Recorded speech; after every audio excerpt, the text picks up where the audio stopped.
मूर्ख माणूस आहे. 10 वर्ष ते पंतप्रधान आहे भारत देशाचे. त्यांनी जागतिक अर्थव्यवस्थेने भारताला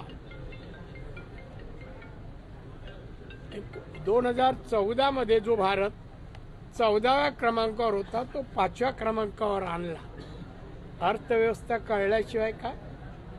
एका बंद खोलीत बसून टीका करणं या पलीकडे संजय राऊतला टीका करणं, निंदा नालस्ती करणं हा त्याचा गुण आहे.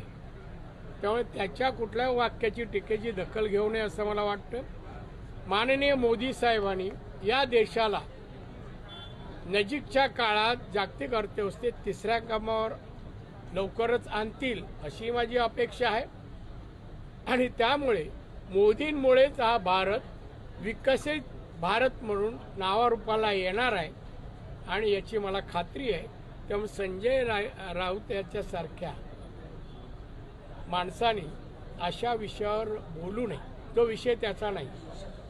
टीका करावी, निंदा नालस्ती करावी, बदनाम करावं या पलीकडे त्याला काय बोलता येत नाही. त्याने बोलू नये. पंतप्रधानांवर तर बोलू नये.